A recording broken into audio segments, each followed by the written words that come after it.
Dito na ang susunod na congressman ng lungsod ng Parañaque, ang matagal na natin hinihintay, Congressman Brian Yamsua!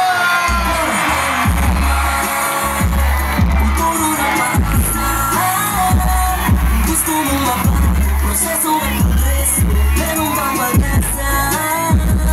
Ikong bayan ng sunay magkakabayan.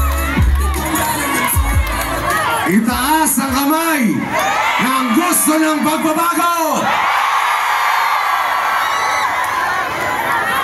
Maraming salamat, Cap Jeremy Marquez, sa lahat ng magagandang salita, sa lahat ng mga sinabi mo, at higit sa lahat, tutuparin ko ang pangako ko sa syudad ng Parañaque. Gusto niyo bang mawala ang baong program? Gusto niyo bang mawala ang bigay negosyo? Gusto niyo bang mawala ang sustainable livelihood program? Gusto niyo bang mawala ang tupad? Gusto niyo bang mawala ang Congressman Brian Yamsua? Papayag ba kayo? Ito na ang panahon na kailangan natin magsama-sama dahil ito na ang panahon ng pagbabago. Ito na ang panahon na kailangan natin isipin ang bawat isa.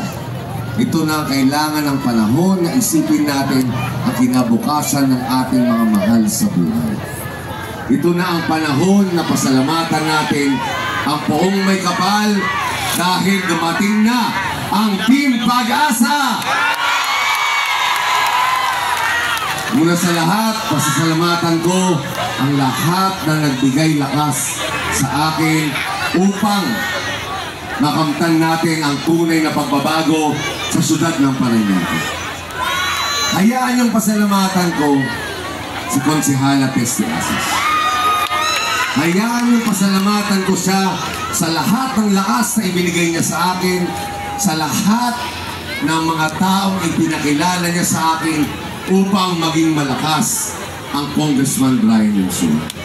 Maraming salamat, Konsehala Testy Asis, sa lahat ng advice, sa lahat ng ibinigay mo sa aking wisdom upang mabigyan ko ang syudad ng Parañaque ng higit pang benepisyo para sa ating mga kababayan.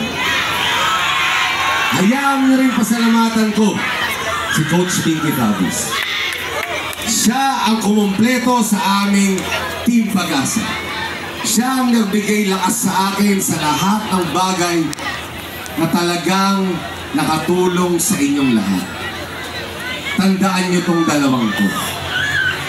Konsehala Testy Asis, Coach Pinky Fabius. Malulungkot kami ni Benjo Bernabe pag hindi namin sila kasama. Papayag ba kayong hindi manalo si Testy Asis? Papayag ba kayong hindi manalo si Pinky Fabius? At syempre, ang dahilan kung bakit may Brian Yamsua sa syudad ng Parañaque. Ang pamilyang ito ang naniwala at nanindigan at talagang nagkumbinsi sa akin upang tahakin ang landas na ito. Ang pamilya Bernabe. Siya ang naging sandigan ko, si Benjo naging barkada ko, si Benjo naging pamilya ko.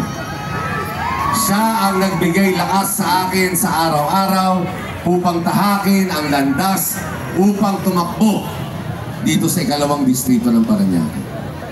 Siya ang nagsabi sa akin ng mga bagay-bagay upang mapalakas natin ang ating mga kababayan. Siya ang nagkwento ng lahat ng pagkukulang dito sa ating syudad. Siya ang nagkwento ng lahat ng mga benepisyong hindi natutupad. Siya ang sandigan ko dito sa eleksyon ito. Kaya hindi pwedeng iboto nyo si Brian Yamsua pag hindi nyo binoto si Benjo Bernabe. Kung mahal nyo ako, iboto nyo si Benjo Bernabe. Pwede ba yun? Pwede niya na ba yung boto si Tessie Aces? Si Pinky Babis? At syempre, alam nyo, kailangan nyo rin pasalamatan gaya ng sinabi ni Benzo. Alam nyo, wala na akong papasalamatang ama dahil patay na po ang aking ama. Wala na akong ang ina ko po, may demensya na. Masakit man sa akin loob, pero kailangan na. Hindi niya na nakita naging congressman ang kanyang anak. Sana naman makita niya o maramdaman man niya na maging congressman ng ikalawang distrito ang kanyang anak. Kaya ba yun? Kaya niya ibigay sa nanay ko yun? At syempre, gusto kong pasalamatan ang aking asawa. Gusto kong pasalamatan ang aking asawa at ang aking mga anak na pumayag, na pumunta ako sa sitwasyong ito. Pwede ba, Memi, sumama muna ako. Naligang mo na rito.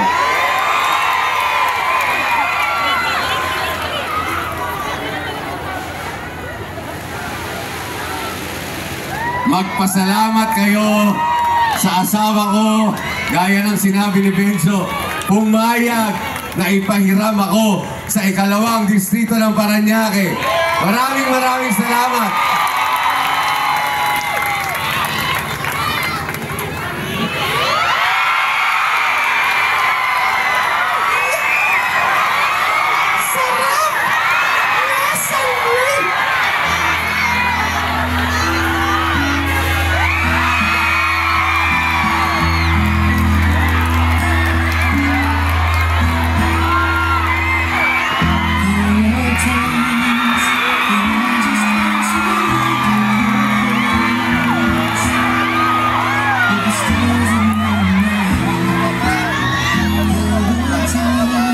Maraming salamat sa aking esposa na talagang nagbigay sa akin ng lakas through thick and thin. Ito yung example ng pagpapakasal sa isang mahal mo sa buhay. Hindi ka iniwan nung nasa baba ka, hindi ka iniwan nung nasa taas ka, bumaba ka, tumaas ka, bumaba ka, tumaas ka. Maghanap kayo ng katulad ni Cathy Yamsua.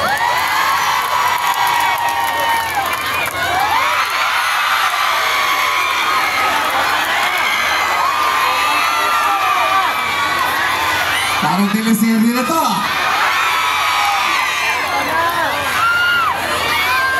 Nakakarami na rin ako. Ibababa ko ni Miss. Nakakarami na ako. At syempre sa atin, sipin. Magising na kayo sa katotohanan. Kailangan na natin ang pagbabago sa syudad ng Parañaque. Kailangan na natin si Tessie Aces. Kailangan na natin si Pinky Babis. At lalong-lalong kailangan na natin ang susunod na Vice Mayor ng siyudad ng Parañaque. Kailangan na natin si Benjo Bernal.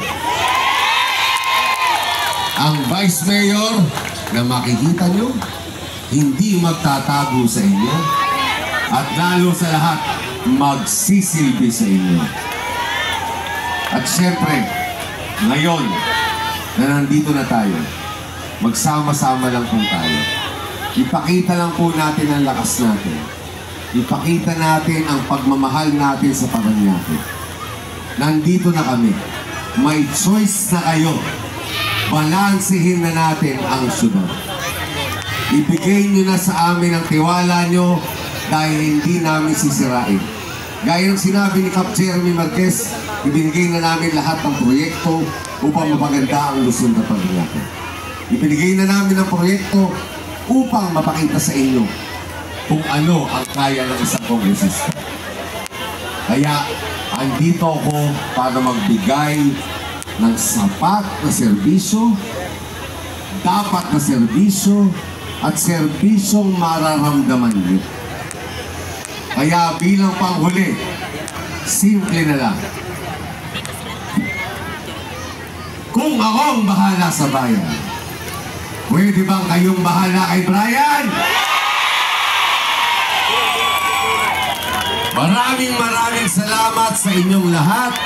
Mahal na mahal namin kayo.